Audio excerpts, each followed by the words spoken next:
Timirandasya Gyananjana Salakaya Chakshurunmilitam Jena Tasmai Shri Gurave Namaha Shri Chaitanya Manobishtam Stapitam Jena Bhutale Swayam Rupa Kadamayam Dadati Swapadantekam Namo Om Vishnu Padaya Krishna Prashtaya Bhutale Shrimate Bhaktivedanta Swamini Tinamine Namaste Saraswati Deve Gauravani Pracharine Nirvishesha Sunyavadi Paschatya Deshatarine Jai Shri Krishna Chaitanya Prabhu Nityananda Shri Advaita Gadadhar Shivas Adigaur Bhaktarinda Hare Krishna Krishna Krishna Hare Hare Hare Rama Rama Rama Hare Hare. Hare Krishna. Today we're reading from the first volume, Srila Prabhupada Lilamrita, written by His Holiness Satsvarup Das Goswami, a lifetime in preparation. We're just at the end of the book. Prabhupada has just completed printing the first 3 volumes of Srimad Bhagavatam. That means the entire first canto. This is what Srila Prabhupada has to say now. Srila Prabhupada, I planned that I must go to America. Generally they go to London, but I did not want to go to London. I was simply thinking how to go to New York. I was scheming whether I shall go this way through Tokyo, Japan, or that way. Which way is cheaper? That was my proposal, and I was targeting to New York always. Sometimes I was dreaming that I have come to New York. So how many of you have ever been in New York? There's a myth about New York. And Srila Prabhupada, having grown up in colonial India, of course the British, most people wanted to go to London because that was the capital of the British Empire. But the Americans, they had gotten their independence 1776, practically 200 years earlier. And they were considered at that time in the 1960s to be the wealthiest, most prosperous country in the whole world. So because the preachers had previously gone to London and Germany and were not successful in making a foothold of Krishna consciousness in those countries, Prabhupada, he called it shooting for the rhinoceros. Now, we don't want to shoot a rhinoceros, but a rhinoceros is practically an impossible animal to catch because he has armor everywhere. So if you're going to shoot or hunt, and if you go to hunt for the rhinoceros, if you fail, then they'll say, well, it was a rhinoceros anyway, then it's not possible.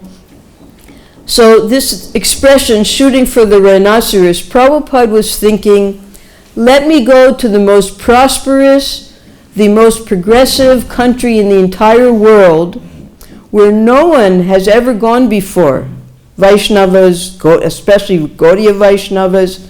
Yes, Bhagavad-Gita was there, nearly 600 translations in English, but none of them had as it is, the way Krishna actually spoke Bhagavad-Gita.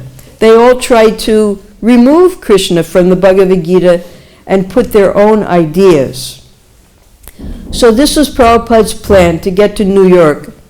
While he was doing his translating in the Radha Damodar temple, he would look out of the window at Rupa Goswami's Bhajan Kutir and Samadhi and get his inspiration at that place how he was going to carry out the mission given to him by his spiritual master.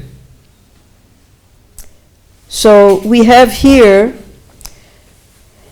Prabhupada started in Calcutta, and we'll later, as we're going through the travels of Prabhupada, we'll have a clearer picture. But Prabhupada's aim was to reach New York City, and this was the Atlantic route. He would go through the Suez Canal, through Gibraltar, where Africa and Europe are just almost touching, cross the Atlantic Ocean, and reach that way. Next. Or he was thinking he would go a very long route, if it was going to be cheaper. From Calcutta, he would go to Japan. From Japan, he would cross the massive Pacific Ocean, and when you cross the Pacific Ocean, you reach the west coast of America. That's California. Then he would have had to cross all of America to get to New York City. So that would not have been a very practical procedure for Prabhupada, but he was looking at the cost, because practically he was penniless. And in order to get a ticket out of India in those days, someone had to sponsor you. You couldn't buy a ticket. So expensive. And there was no foreign exchange. By that time, India was in its second decade of independence. It was struggling with foreign exchange. And they had very strict rules, prohibitions, specifically for not taking money out of India. Different prohibitions were for drinking, for what's going to be shown in the cinemas. This is cultural within India. But when it came to getting out of India, the government made it so difficult. There was something called a P form. Now that P form, you had to be able to show that you had no loans due to you. You had to show all of your money, bank accounts. Of course, Prabhupada had no bank account. He had no money. He had what to speak of loans and debts. So getting that P form was going to be Prabhupada's most difficult task. So now we have, you can go on to the next one. Aage ja.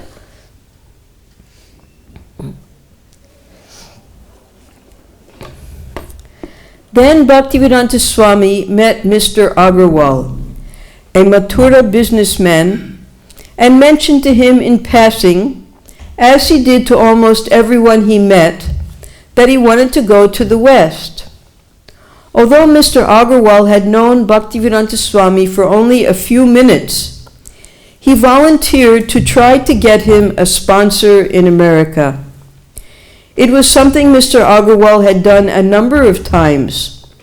When he met a sadhu who mentioned something about going abroad to teach Hindu culture, he would ask his son Gopal, an engineer in Pennsylvania, to send back a sponsorship form.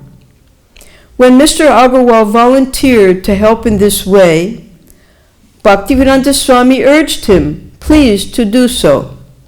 Srila Prabhupada, this is in an interview with Prabhupada.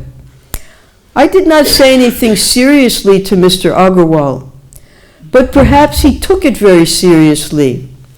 I asked him, well, why don't you ask your son Gopal to sponsor so that I can go there? I want to preach there. So again, in the 1960s in America, there were very few Indians coming to America. When did your family go to America? My family? Yes. We went 1993. Yeah. So in the 60s, because I was born right at this place where Prabhupada went, in Pennsylvania, I had never seen an Indian person in my whole life. Because the propaganda made by the British was that India is a poor country. They only come to beg from other countries because the people are starving, no education, no culture. This is the propaganda. False propaganda. false propaganda, of course, false propaganda. But because we had never met any Indians in America, we didn't know any better.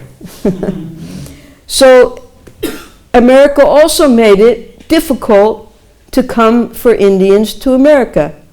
Mostly they were allowed to come for studies. They could go to the universities.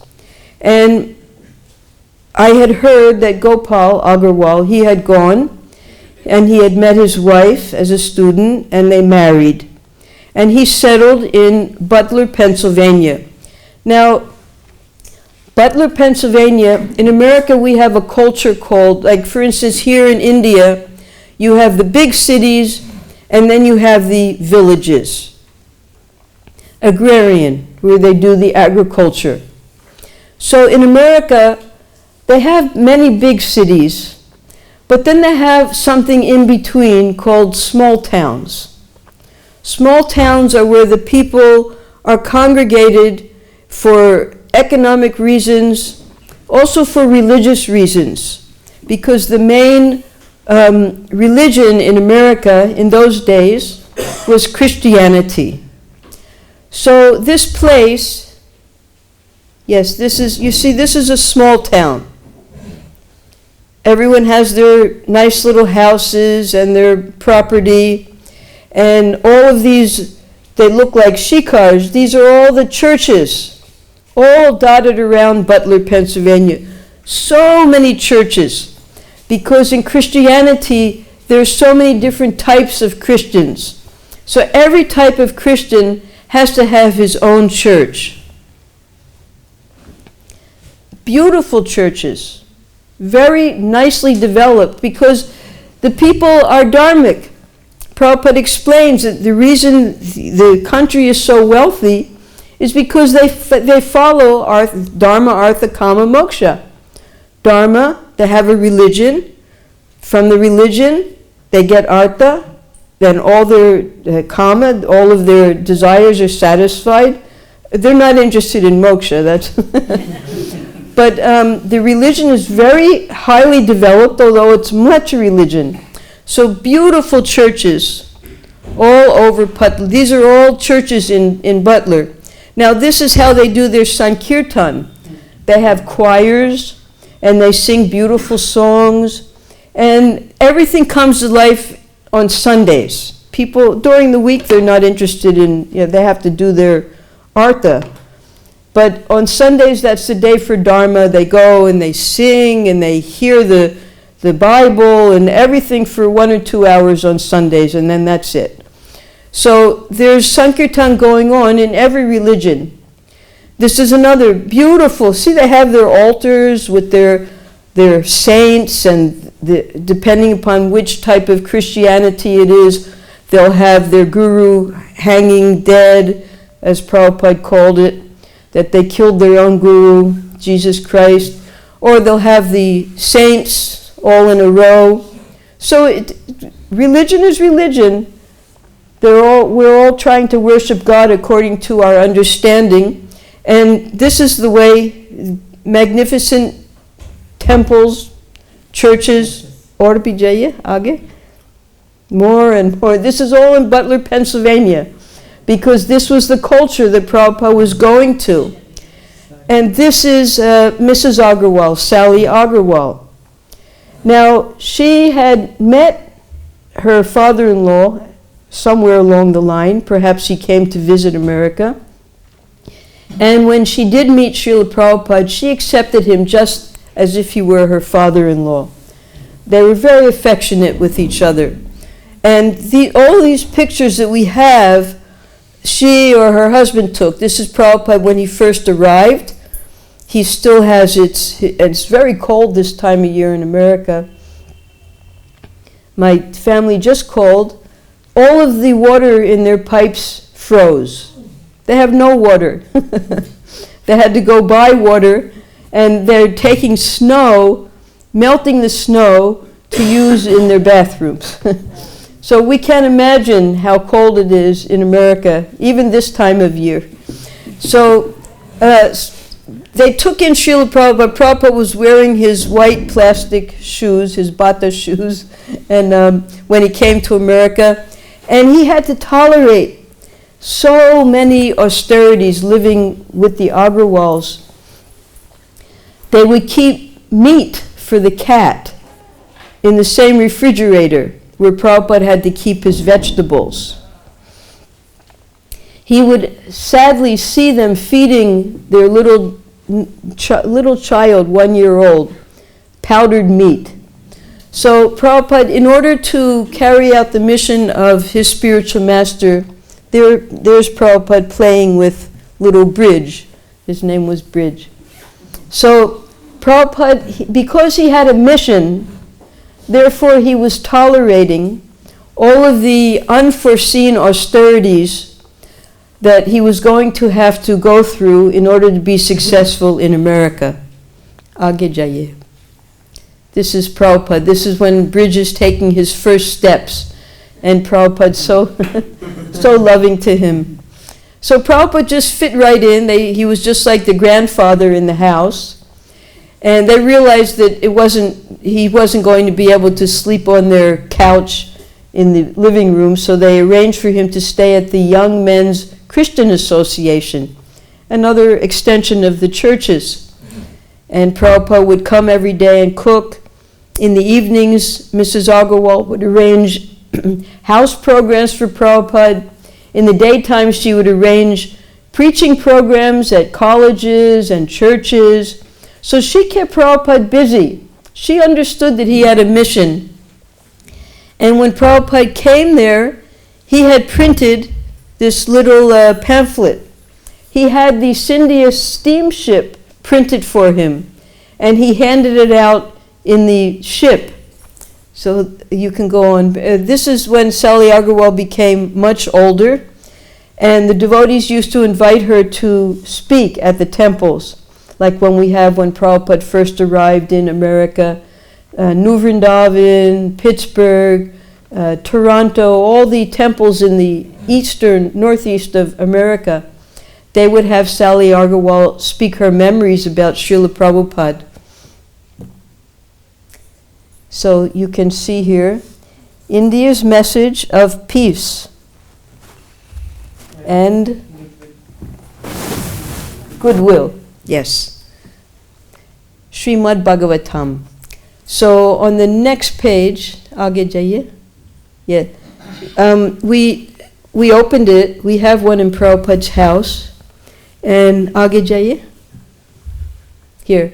This is the first page. The sufferings of the entire human society can at once be brought under control simply by individual practice of bhakti-yoga, a simple and easy process of chanting the holy name of God. Every country, every nation, and every community throughout the world has some conception of the holy name of God. And as such, either the Hindus or the Mohammedans or the Christians, everyone can easily chant the holy name of God in a meditative mood, and that will bring about the required peace and goodwill in the present problematic human society. So Prabhupada, although he had never gone out of India, and there's a reason for that also we'll discuss, it's called the Kalapani superstition. Anyone has heard of that? Kalapani. Yes. So then Prabhupada writes on his pamphlet, any inquiry in this connection will be gladly answered by Sri Swamiji, because Prabhupada passed this out to all of the merchant marines and the captain and everyone on the ship, and wherever they stopped he would pass it out also. He started his book distribution as soon as he got onto the Jaladuta. The Hindus generally chant the holy name of God in 16 chain of transcendental sound composed of 32 alphabets as Hare Krishna, Krishna Krishna, Hare Hare, Hare Ram, Ram Ram, Hare Hare. The Vedic literatures, like the Upanishads and the Puranas, do recommend chanting of the above-mentioned 16 holy names at a stretch. And Lord Chaitanya, and then Prabhupada goes on to describe who Lord Chaitanya is. So, in India, in the Dharma Shastras, it's described, there's a prohibition. This Kalapani tabu, it's called Samudro Lagna or Sagar Olagna. And that means that if one crosses the Kalapani, which is the oceans, they lose their social respectability, and there's a putrefaction of one's cultural character and posterity. Now this was so strict, even up to the 2018, it was still being taken to court. In Tirupati temple, anyone who has crossed the ocean, even if they're one of the priests in the temple, they cannot enter into the sanctum sanatorium where the deity is being worshipped. They're barred. In Udupi, 2008, that's now, there was going to be an ascension of the new mutt leader. And he had gone to London to preach. They wouldn't allow him to become the head of the temple, the Udupi Krishna temple. So it was taken to court. And the court said, give us a show cause notice. You know, how can you not allow him? So they lost the case, and he was allowed to ascend because he had gone for preaching. So that's Tirupati Udupi, the Sri Vallabha temple. He wasn't even allowed to enter the temple unless he did 3 years of prayaschita. That was also overturned. When the British were in charge of India, because the Indians refused to cross the ocean, and they had Burma on one side of the ocean, so they would force the soldiers to walk all the way from India to Burma because the soldiers would not go on a ship because they didn't want to lose their varna and their culture. And while they were walking, it's very hard to walk all the way from India to Burma, they started to fear that the British halfway through might force them onto the ships. So they had a big mutiny. So this happened in 2 places. Actually, this was one of the reasons why that big mutiny happened in the late 1800s. Because the reason is that they say here, this is the superstition, that if you cross the ocean, you lose your connection with the Ganga. And then you lose the whole cycle of elevation from birth to birth to birth.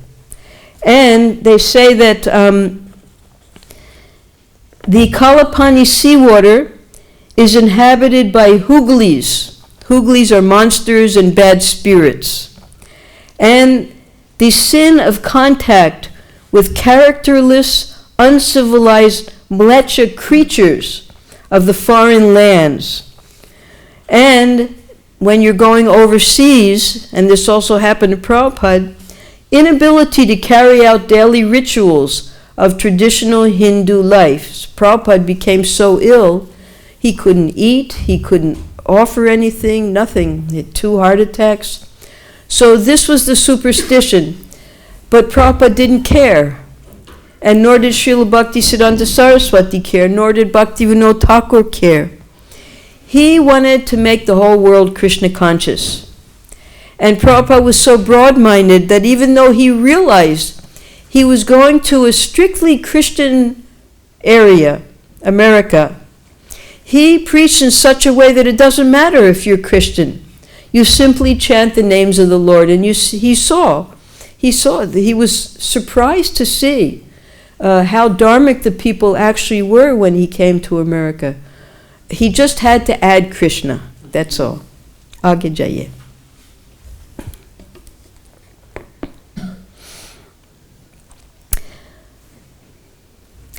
But Bhaktivedanta Swami knew he could not simply dream of going to the West.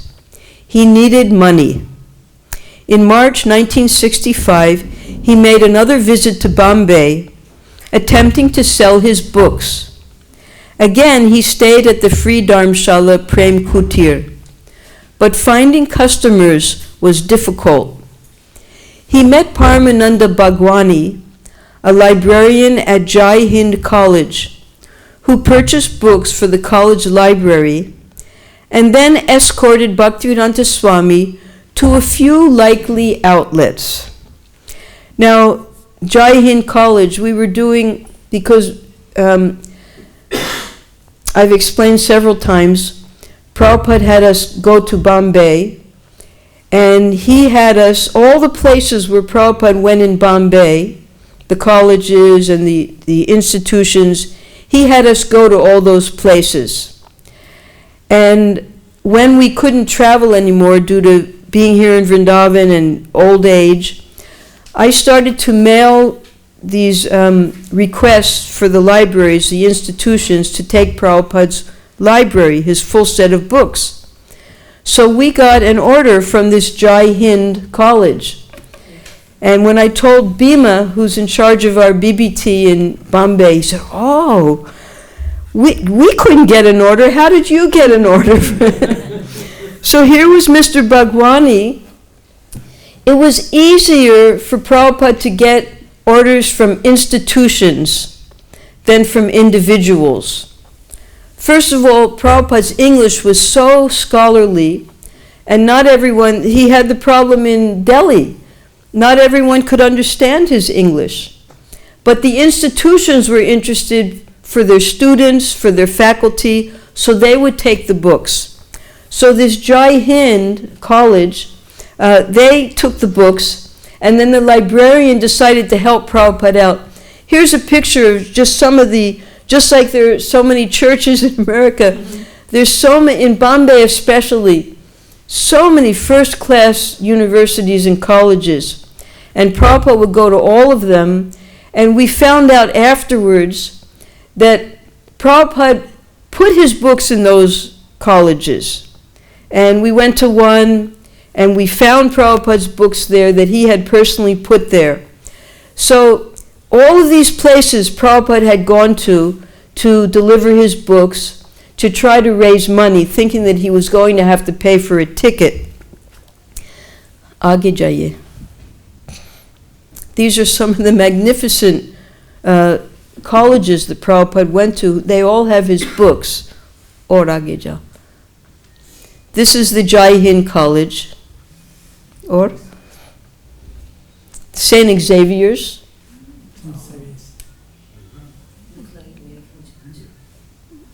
I think this is University of Bombay. We went there. Prabhupada sent us there. Prabhupada knew all the places in Bombay, everywhere, because he had gone there. Aage.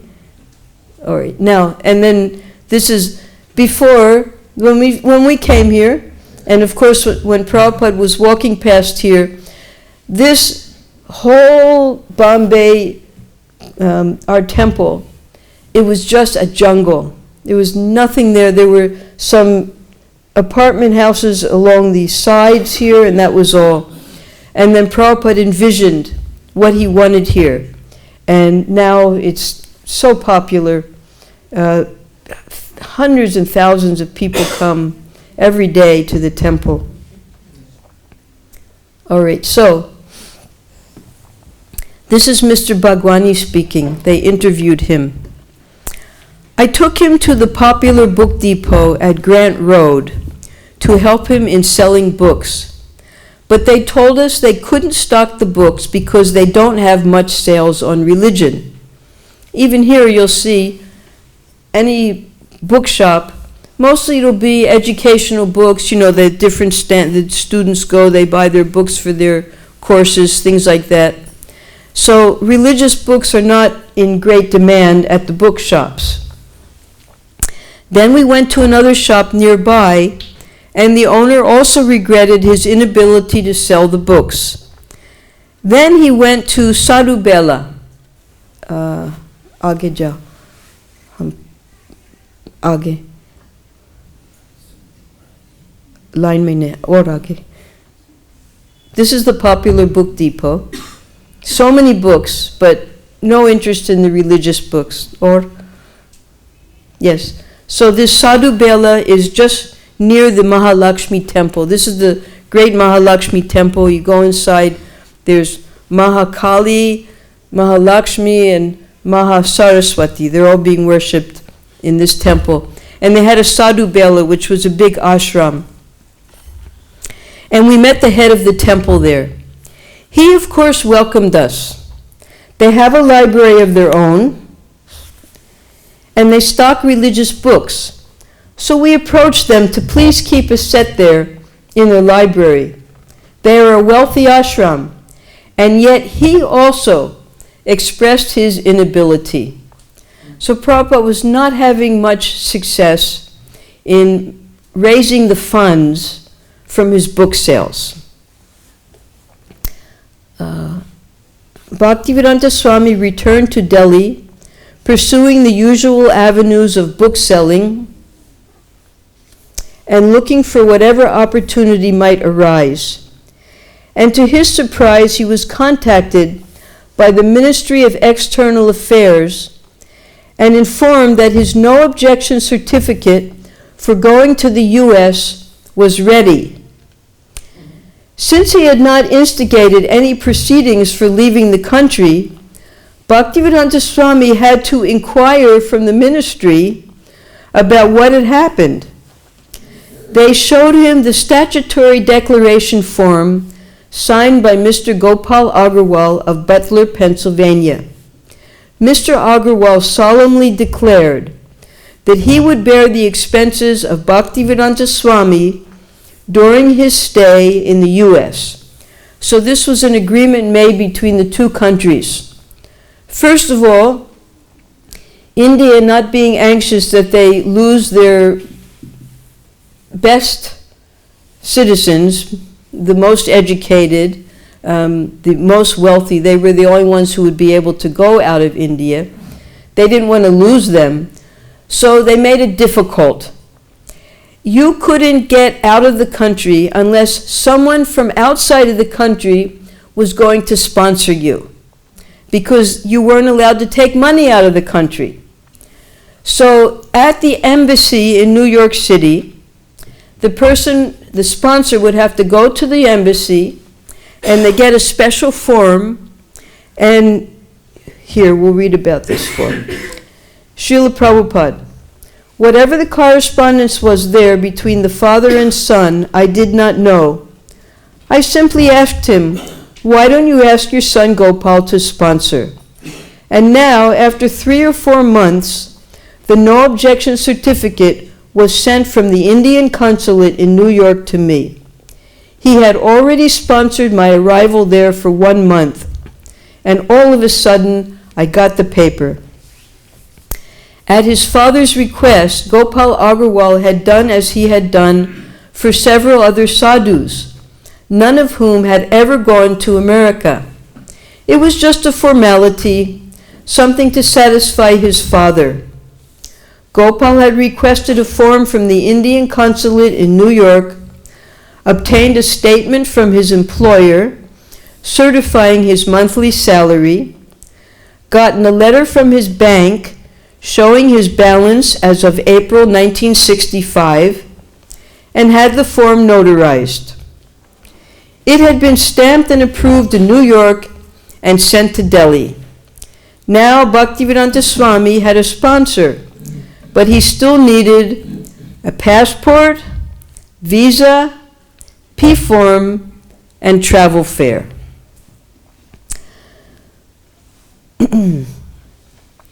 So this meant that Gopal Agarwal was going to take care of all the expenses when Prabhupada went to America.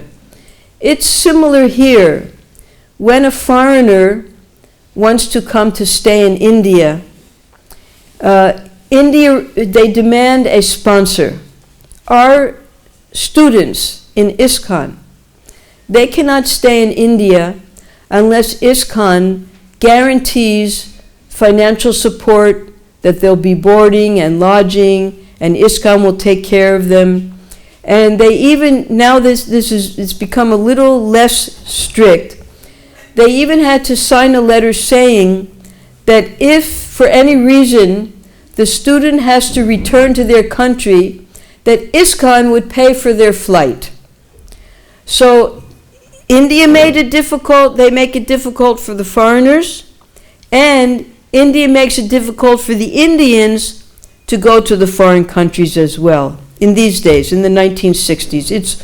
Now the P form has been removed, and that's why so much cheating is going on, because what the people do now is they take a lot of money, borrow it from the banks, they have all this money, they just jump on an airplane and disappear. Mm-hmm. So that's because there's no more P form. And the government's not very happy about that, but they're the ones who stopped the P form. So, the passport was not very difficult to obtain. Krishna Pandit helped, and by June 10th, he had his passport. Carefully, he penned in his address at the Radha Krishna temple in Chippiwada and wrote his father's name, Gaur Mohan Dey. So, in the first passport that Prabhupada has, we have that passport. I can show it another time. That passport is at the Chippiwada temple, or a copy of it is there. And in that first passport, Prabhupada wrote his father's name as Gaur Mohan Dey.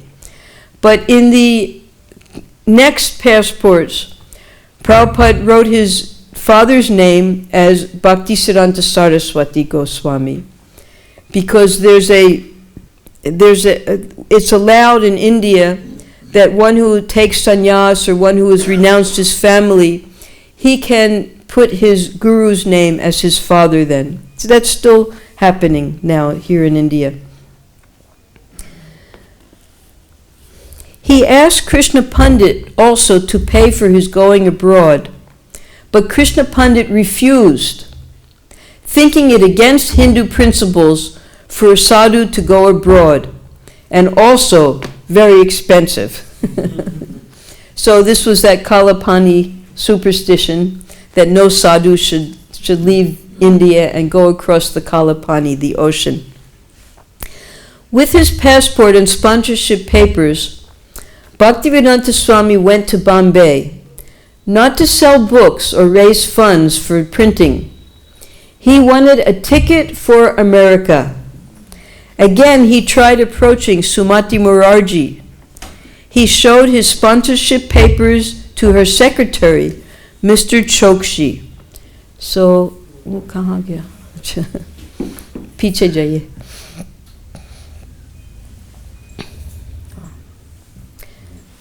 This is Sumati Morarji, very young, and her husband.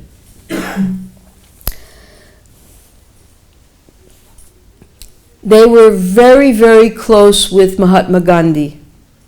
And she used to, with her ships, she used to go to Pakistan, and the Hindus who were trying to escape out of Pakistan, she would put them all on the ships and bring them for free to India.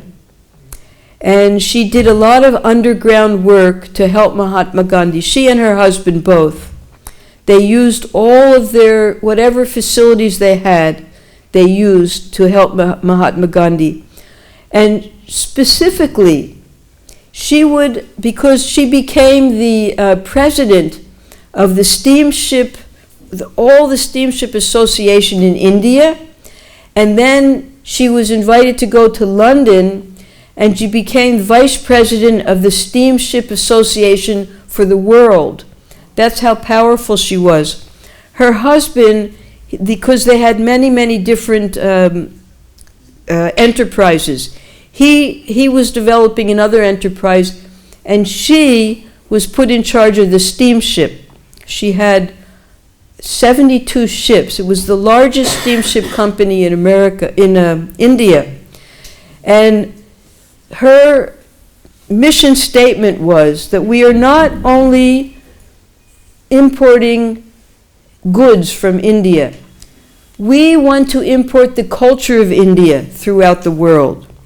So therefore, when Prabhupada went to her, she was very, very sympathetic, but she didn't want to send him across the ocean. He showed his sponsorship papers to her secretary, Mr. Chokshi, who was impressed and who went to Mrs. Morarji on his behalf. This is what Mr. Chokshi told Mrs. Morarji. The Swami from Vrindavan is back, he told her. He has published his book on your donation. You remember that Sumati Morarji, she paid for the entire 3rd volume of the Srimad Bhagavatam. He has a sponsor, and he wants to go to America. He wants you to send him on a Scindia ship. Mrs. Morarji said no. The Swamiji was too old to go to the United States and expect to accomplish anything. As Mr. Chokshi conveyed to him Mrs. Morarji's words, Bhaktivedanta Swami listened disapprovingly. She wanted him to stay in India and complete the Srimad Bhagavatam. Why go to the States? Finish the job here. So Sumati Morarji, she was so impressed by what Prabhupada was doing, translating the Srimad Bhagavatam for the first time into English. She wanted him to complete the whole Srimad Bhagavatam and not go to America. He was already 69 years old. She knew how harsh America was, climate-wise, the people, the culture. She thought that he would have no success, so she wasn't willing to give him a ticket. But Bhaktivedanta Swami was fixed on going. He told Mr. Chokshi that he should convince Mrs. Morarji. He coached Mr. Chokshi on what he should say. This is what Prabhupada told Mr. Chokshi to say. I find this gentleman very inspired to go to the States and preach something to the people there. But when he told Mrs. Morarji, she again said no. The Swami was not healthy. It would be too cold there. He might not be able to come back, and she doubted whether he would be able to accomplish much there. People in America were not so cooperative, and they would probably not listen to him. So although Sumati Morarji wanted to spread the culture of India, she felt that he was not the right person because of his age and his health. And she understood the American people. She had been working with the international community for so many years. So she was quite pessimistic about Prabhupada going to America. Exasperated with Mr. Chokshi's ineffectiveness, Bhaktivedanta Swami demanded a personal interview. It was granted, and a gray-haired, determined Bhaktivedanta Swami presented his emphatic request, please give me one ticket. Sumati Morarji was concerned. Swamiji, you are so old. You are taking this responsibility. Do you think it is all right? No, he reassured her, lifting his hand as if to reassure a doubting daughter. It is all right. Aage ja sakte. There.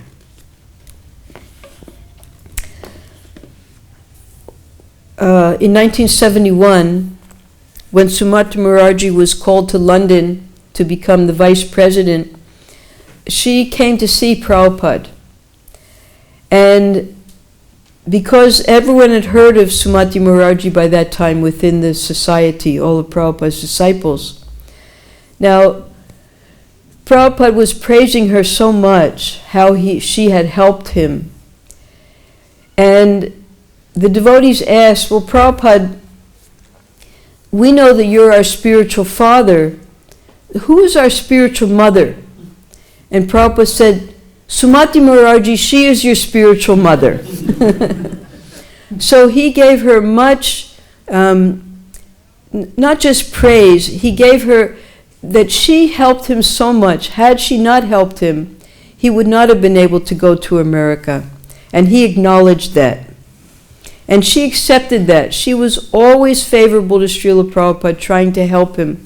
Even when he came back to India, she would invite the devotees to come to her school for all of her programs. We would go there, and she would have big she would bring the flag from which big temple? I guess it was a Dwarkadish temple, because she was in the Vallabh Sampradaya. So, and she would always invite us, along with Srila Prabhupada, of course, and always helpful. So this is what Mrs. Sumati Mukherjee says. But do you know what my secretaries think? They say Swamiji is going to die there. Bhaktivedanta made a face as if to dismiss a foolish rumor. Again he insisted that she give him a ticket. All right, she said, get your P form, and I will make an arrangement to send you by our ship. Bhaktivedanta Swami smiled brilliantly and happily left her offices, past her amazed and skeptical clerks. A P form, another necessity for an Indian national who wants to leave the country, is a certificate given by the State Bank of India, certifying that the person has no excessive debts in India and is cleared by the banks. That would take a while to obtain, and he also did not yet have a U.S. visa. He needed to pursue these government permissions in Bombay, but he had no place to stay. So Mrs. Mukherjee agreed to let him reside at the Scindia colony, a compound of apartments for employees of the Scindia company. So this Scindia colony, so far as I understand from the Scindia, studying their company, it was in Andheri, which is right next to Juhu. So Prabhupada would have to go back and forth. But this is also where Sumati Mukherjee was staying, in that whole Juhu Andheri area. He stayed in a small unfurnished apartment with only his trunk and typewriter. The resident Scindia employees all knew that Mrs. Mukherjee was sending him to the West, and some of them became interested in his cause. They were impressed, for although he was so old, he was going abroad to preach. He was a special sadhu, a scholar. They heard from him how he was taking hundreds of copies of his books with him, but no money. Prabhupada took 200 sets of his Srimad Bhagavatam, that's 600 books.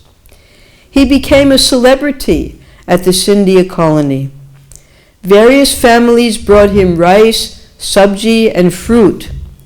They brought so much that he could not eat it all, and he mentioned this to Mr. Chokshi.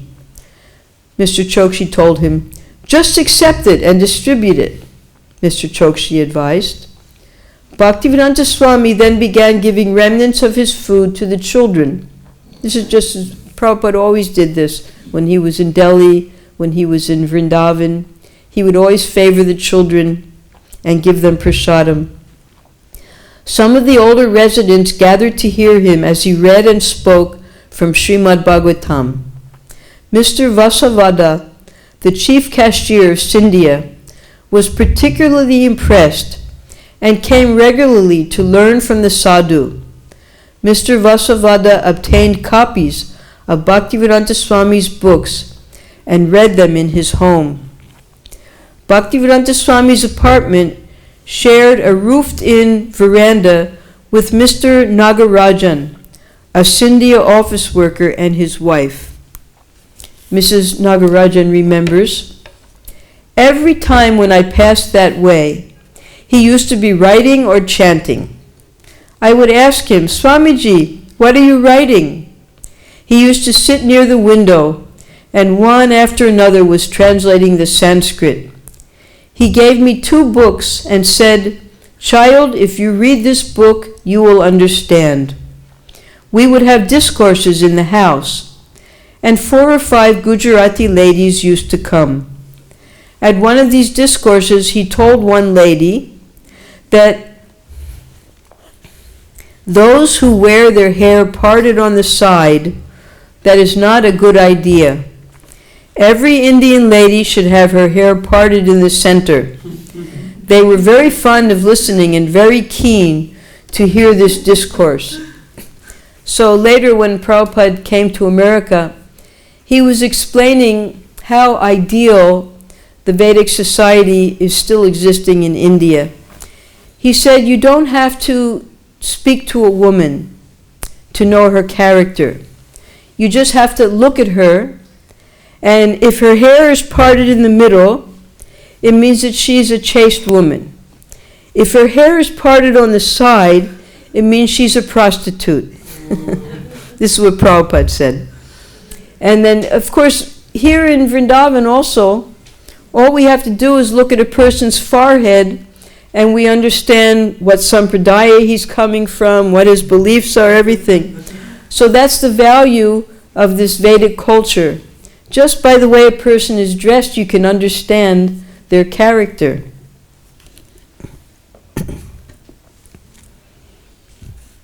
Every day he would go out trying to get his visa and P-form as quickly as possible, selling his books and seeking contacts and supporters for his future Srimad Bhagavatam publishing.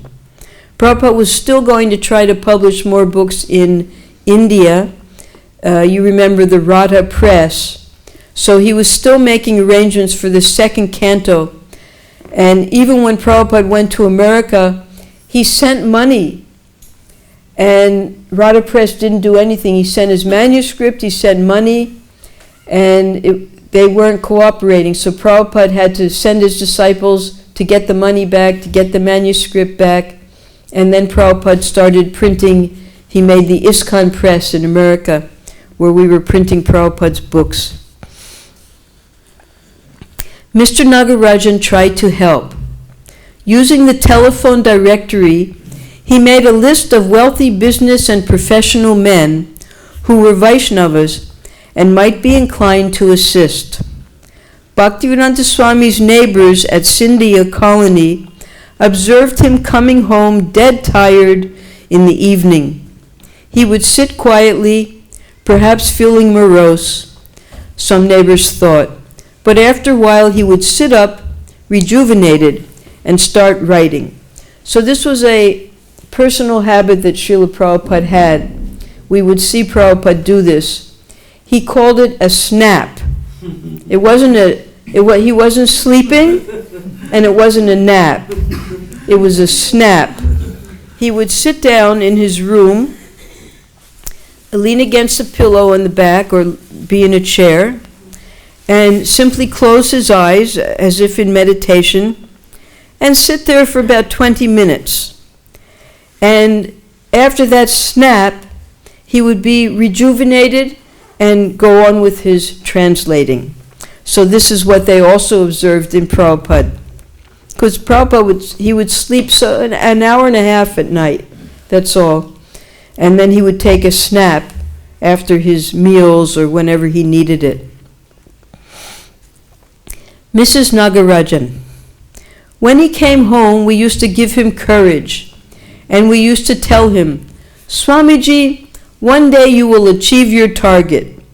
He would say, time is still not right. Time is still not right. They are all agyanis. They don't understand. But still, I must carry on. Sometimes I would go by, and his chudder would be on the chair. This is Mrs. Nagarajan speaking. But he would be sitting on the windowsill. I would ask him, Swamiji, did you have any good contacts? He would say, not much today. I didn't get much, and it is depressing. Tomorrow Krishna will give me more details. And he would sit there quietly. After 10 minutes, he would sit in his chair and start writing. I would wonder how Swamiji was so tired in 1 minute, and in another minute, even if he was tired, he was not defeated. He would never speak discouragement. And we would always encourage him and say, if today you don't get it, tomorrow you will definitely meet some people and they will encourage you. And my friends used to come in the morning and in the evening for discourse, and they would give namaskar and fruits. You just see how Srila Prabhupada, just as described in the Srimad Bhagavatam, wherever a saintly person is, that place becomes like a tirtha. So here was Prabhupada, he was just living amongst the employees of a shipping company. And he set up discourses, he was doing his translations, he was distributing prasadam, just by his pure character and his determination. And these simple people, all highly educated people, they recognized Prabhupada as a saintly scholar. Mr. Nagarajan, he said about Prabhupada, his temperament was very adjustable and homely. Our friends would offer a few rupees. He would say, "All right, it will help." He used to walk from our colony to Andheri station. It is 2 kilometers, and he used to go there without taking a bus because he had no money. Bhaktivedanta Swami had a page printed entitled, "My Mission." That was what we saw earlier. And he would show it to the influential men in his attempts to get further financing for Srimad Bhagavatam.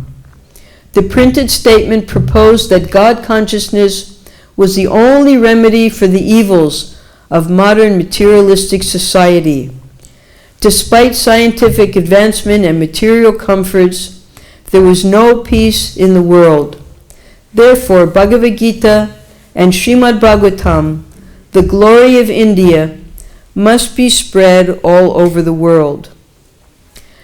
Mrs. Morarji asked Bhaktivedanta Swami if he would read Srimad Bhagavatam to her in the evening.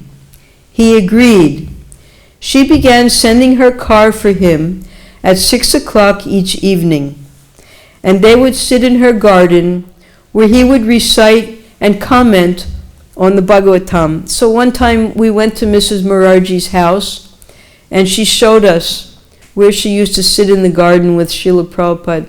She was so affectionate to Prabhupada and so proud of him that he had actually accomplished the mission that he had set out to do, and she was so grateful for the fact that she was able to help him in some way.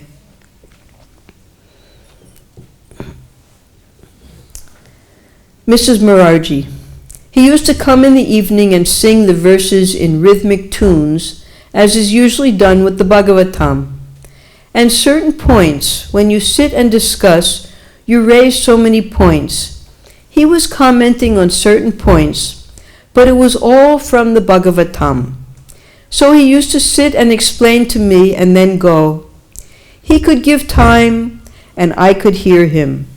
That was for about 10 or 15 days. All right, so we'll stop now, and we'll go on with Srila Prabhupada's adventures, how he's going to get his visa, how he's going to get his P-form, and go to Calcutta and get on the Jaladuta. Hare Krishna. Hare Krishna.